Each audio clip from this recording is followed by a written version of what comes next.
So, in case you've been living in a cave all year and just crawled out to celebrate the holidays, you already know, unless you're still a cave person, that Donald Trump's poll numbers are absolutely horrific. He's underwater with every single demographic in this country, every age group, every race, every gender, all of them.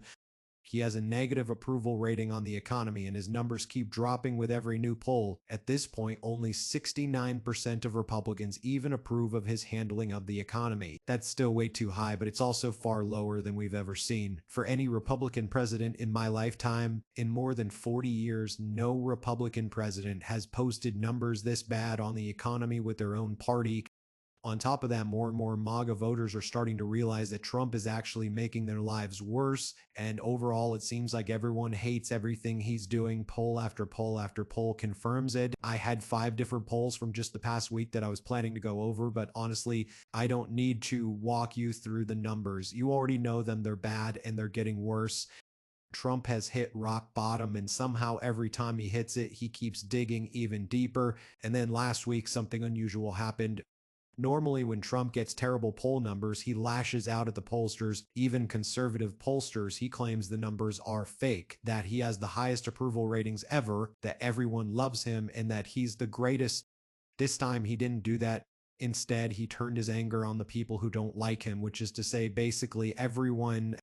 Trump went on Truth Social and essentially told the country that we're all too stupid to understand how amazing he is. Here's what he wrote. He claimed he inherited a mess from the Biden administration, including the worst inflation in history. That's false. Inflation was already coming down. He also claimed we had the highest prices ever seen in this country. Also false. He went on to say that affordability just 13 months ago was a disaster, but now everything is totally different. According to Trump, prices are falling fast, energy and gasoline are at 5-year lows. The stock market just hit an all-time high. Tariffs are bringing in hundreds of billions of dollars, and the United States is respected again. Then he asked when will he get credit for creating without inflation, perhaps the greatest economy in American history? When will people finally understand what's happening? Here's the thing, people do understand. That's exactly why the American public, including many who voted for him, are rejecting what's happening and are furious about it. Nothing Trump said in that post was true, not a single word.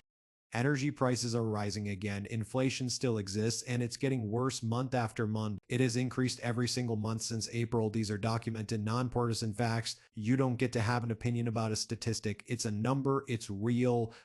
And yet, Trump's message to voters is this: first, you're stupid for not realizing how great I am. And second, the financial pain you feel every day, the bills, the prices, your bank account, no, that's not real. You're imagining it. You're falling for a Democratic hoax. It's Biden's fault. This man is going to go down as the worst president in the history of the United States, and he should. That's my opinion, but it's based on reality. We have never seen denial on this scale from any administration. The economic damage has happened faster and more severely than anything we've seen before. And most importantly, it all traces back to one man. Now, I'm not letting Republicans in Congress completely off the hook. They voted down legislation that could have stopped Trump from imposing these tariffs, which are responsible for roughly 90% of the pain Americans are feeling right now. But Trump pushed these policies through unilaterally. He did this himself. So the suffering that hundreds of millions of Americans experience every single day comes down to one guy, one, and that guy is without question the worst president in the history of the United States. Thanks for watching. If you're not already subscribed, make sure you do that. And don't forget to like, comment, and share this video as widely as possible.